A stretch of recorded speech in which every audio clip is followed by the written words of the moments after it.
Welcome back to MiningIR, and we are back with TransitionMetals. We got Scott McLean and Greg Collins with us today to give us an update on all the developments that they've been having. We're going to concentrate on the Pike Warden project, and we are looking forward to dive in. Scott, Greg, welcome. Nice to be back, Alvaro. So last we spoke was mid-January, and we've had some movements in the markets. It's starting to get a little bit warmer from the freeze we were in. Gold's seen a nice double-digit increase, 10-12% since January. Copper's obviously up a little bit, 8,300 up to 9,450 range, and that bears well for the Pike Warden project. What are you guys seeing on the ground? What are you hearing in the boardroom? Yeah, well, in terms of the market, we are pleased that we've starting to see a bit of a rebound, or we feel we're getting there. We've seen gold just been spectacularly perform along with silver and copper. Those fit right in hand with some of the work that we're doing.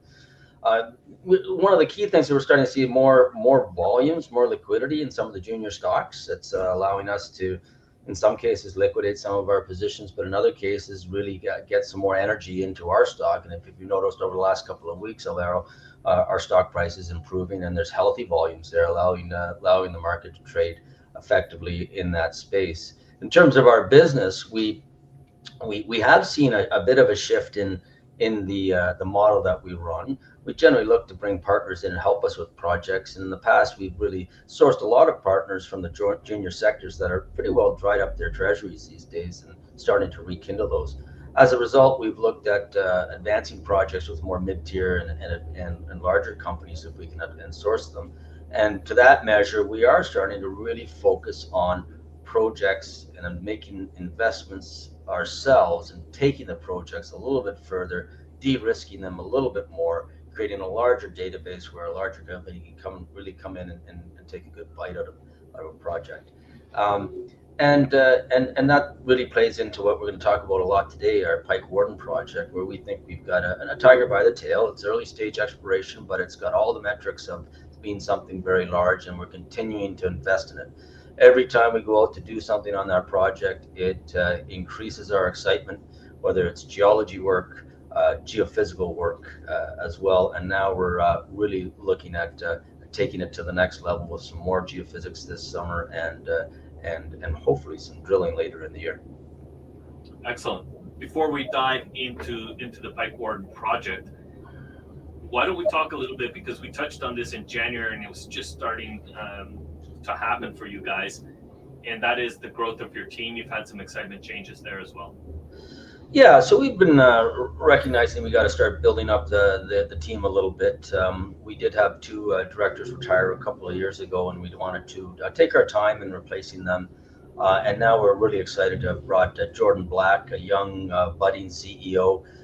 He's the CEO of Ramp Metals, and really brings a different perspective, a different demographic and vintage to the board, as well as Ashley Kerwin. And Ashley Kerwin is an outstanding entrepreneur who has just been recognized with numerous awards from her peers and built some very successful businesses. And these two individuals are, like I said, a different vintage than Greg, I, and the rest of the board, as well as bringing some new dynamic and asking a lot of questions of us that are really making us really focus on what we're doing and rethink of how we do things. So we're really excited to have those two involved in the company.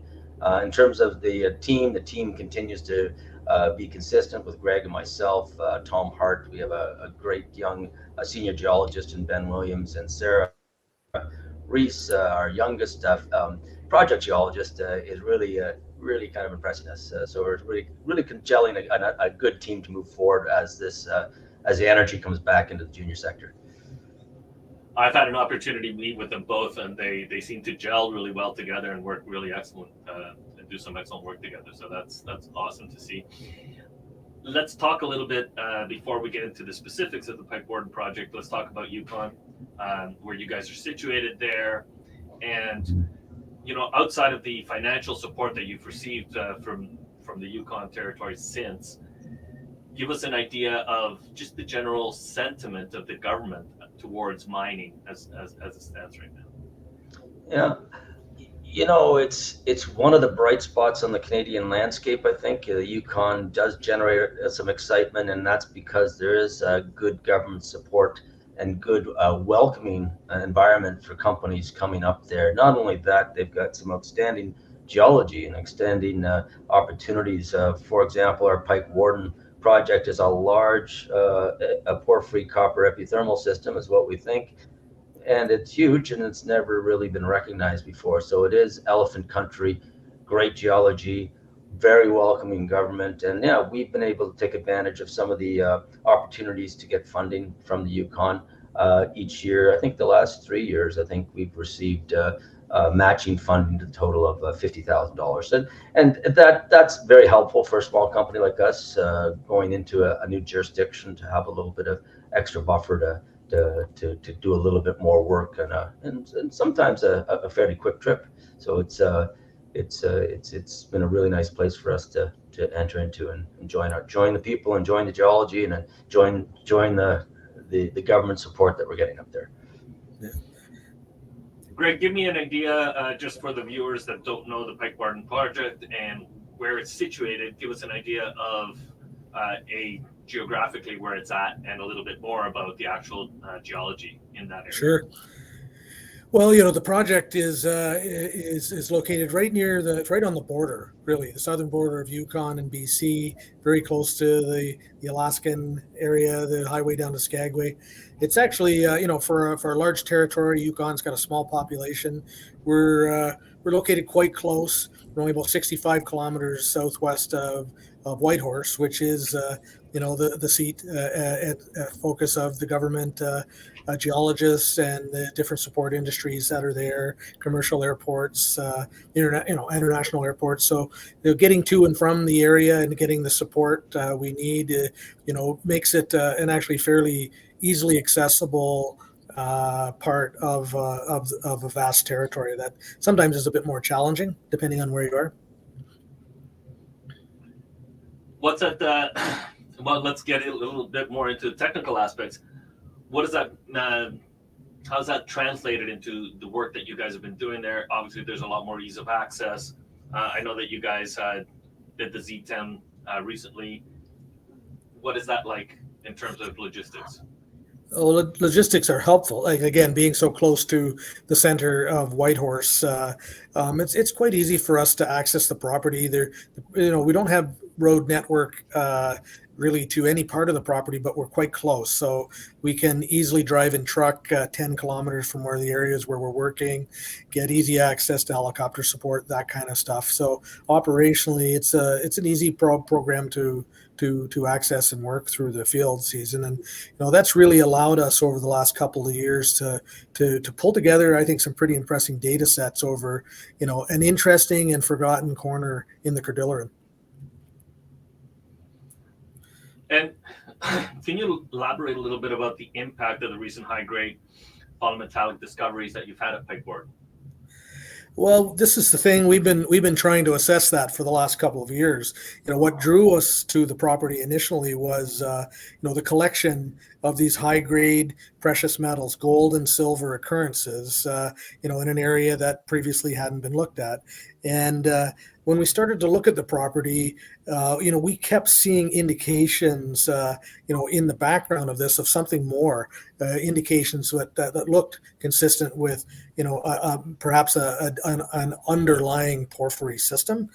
And, it's a large property, and these are big systems. So we've been systematically going at this property with a real geoscientific approach. We've been trying to pull together the data sets to try and figure out where we are in the system. A unique aspect of this project is it is located on the north rim of this thing called the Bennett Lake caldera, and it is one of the largest extinct volcanic complexes or cardilla complexes in the Cordilleran. And of course, these things are often very prospective sites of former magmatic activity that drive these systems. And this thing is huge. Like there's some videos on YouTube, people go and check it, Bennett Lake Complex. It's one of the largest extinct super volcanoes in the country. So we're looking at systems that are on a big scale. So our work has really gone into to sort of work out the elements of these systems on our property, and we've made some really good progress. The showings, the high grade mineralization, we're getting very good grades of copper and silver, but it was the gold and silver, but it was the copper and moly that really got us going back, looking at things. And so we've now done a lot of work. We've covered the property with very high resolution magnetic data, radiometrics. We've now collected a database of more than 1,500 soil samples, and really through the winter sort of been the first chance we've had to utilize that data and start looking at things. So we've now gone back and we've been able to look more into the detailed geochem and do some petrography, looking at the specifics of the mineralogy associated with some of the showings and mineralized zones we're seeing. And we're pretty excited with what we're seeing. And correct me if I'm wrong, I believe last time we spoke, you guys were speaking about a drill program, perhaps starting in July. Was that correct? Well, I think in the fall, where we were talking, we're certainly working towards that. Last time we talked, I think in the fall, we were just sort of coming out of the summer program. Right. But really, we're headed in that direction. We've defined some, I think, quality epithermal targets, but it's really the porphyry aspect of this that we're still trying to get our handle around. What's exciting from the work we did last year is that we now have geochemical and petrographic confirmation of the alteration and mineralization signatures that you would expect to have developed around a large copper porphyry system. And the fact that we're finding these samples at surface, and now that we've looked at the distribution of these things, the implication is that that depth of the mineralized system is exposed in locations on the property. Layman's talk, it would suggest we're pretty close to potentially something really big. So that is kind of rejigged our thinking a little bit. Yes, we've identified a number of very compelling, discrete, high-grade epithermal gold and silver targets, but the work that's come out this summer again suggests that kind of underneath that is something bigger driving this system, and we're starting to see these things develop into things we think that could be very new and large porphyry systems. And I think that's what makes this project exciting for our team and others. These, identifying a new system like this in the Cordilleran is it doesn't happen that often anymore. These new ones are hard to find, and we think we've got one. So Scott, give me an idea of what that means when we start looking at particularly the JVs, because that's such a huge component of your financial model. How closely are they watching the work that you're doing right now? I think this last news release generated some interest. We're starting to get into the level of data that these companies find interesting, and we have had we have reached out to a number of the majors who some have demonstrated some interest in the project. I think we're gonna probably look to do our ZTEM survey in June, do our follow-up work this summer, generate those drill targets, and at that time it might be the time when we could see some more senior company activity on a project like this. But it's the kind of thing that they're looking for, right? If we do go, we don't have to. We still have the option of raising the money and continuing the work ourselves. But if we do have the right deal in hand, the right partner in hand, these are the kinds of projects they look for: large scale, big system type projects that have a good, solid platform of data to move forward on. Excellent. And when we talk about this move through the summer into the fall, what should retail investors be looking at this point in order to gauge their level of interest and how deep they need to do their due diligence to move forward? Well, under continuous disclosure rules, we will be continuously disclosing our results. We do have a real focus on this project. We do have other projects we will be touching on as well this summer, but this will be our main drive is at Pike Warden. We're excited about it. You can see from our news this week, there's excitement, or people are watching the stock and watching this project. So in terms of a catalyst, yeah, I think we're going to see results from the geophysical survey coming out in summertime here, early summer, that will hopefully excite the market, followed up with field confirmation and the introduction of a drilling program. And if we see those, your question is around how will they know we're progressing? If they see those news releases coming out and we are making those progresses and we are getting towards a drill program, I think that's the time that they have better bought their stock at that point in time. Yeah, just since January alone, and correct me if I'm wrong, you've gone from about a 5-cent share price up to a 9-cent share price. So already there's, that's substantial movement. And moving forward, as the market does heat up and you guys get closer to the results that you're looking for, I can certainly see that this is a great opportunity right now to. Summer's an exciting time in the Yukon. Obviously, there's a seasonality to work that goes on there, and last year was a banner year for Yukon. There was some spectacular discoveries made in the district from Snowline in the fall. Another group out there. Dropping other company names, Cascadia made a fantastic new porphyry system discovery north of Whitehorse, and we're all there's a bit of momentum building up there. So I think there's actually going to be quite a lot of news flow and interest, people following stories in the Yukon, and I think our project up there and the story we're developing there, should be of interest to people looking for these new world-class opportunities. And you guys do a great job of your news releases of being very detailed in as to the activities that you're up to and what that has meant. Scott, give me a little bit of an idea financially where Transition Metals is at. Right. So the company has a lot of assets under management. We do have cash, we have securities, we have royalties, we have properties. We kind of bundle that up. We have over 20 projects that we're involved in. We hold stock in a handful of companies, probably 6 or 7 companies, and cash on hand is just shy of $1 million, and that's a healthy treasury for us. We'd like to top that up a little bit more. Over the last little while, the last few months, of course, you mentioned our stock price was 5 cents, so it was a little bit difficult to actually go out and raise money. There wasn't a lot of interest in stock in junior sector at that time, and the dilutive nature of financing at those prices we didn't think was beneficial for our shareholders. So we have looked to bring revenues into the company through the divestiture of certain securities and so on. But we continue to have assets that range in about the $20 million range when you add them up, and get a market cap of that $5 to $6 million range, which is a big delta. I'm not saying we're the only company like that, but we're demonstrably like that, and be happy to sit down with anyone and show them how we get those that delta.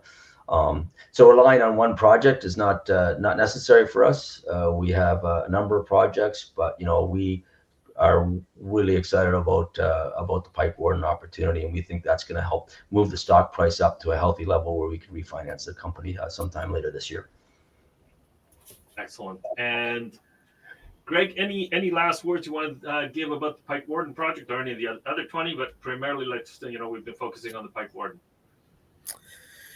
I've been focused on Pike Warden, the team we talked about and introduced early on.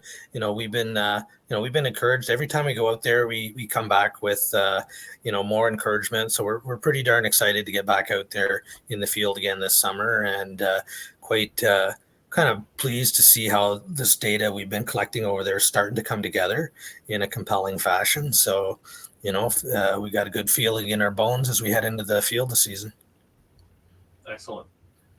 Scott, any last final words for retail investors or perhaps some of the other bigger investors that you've been trying to woo?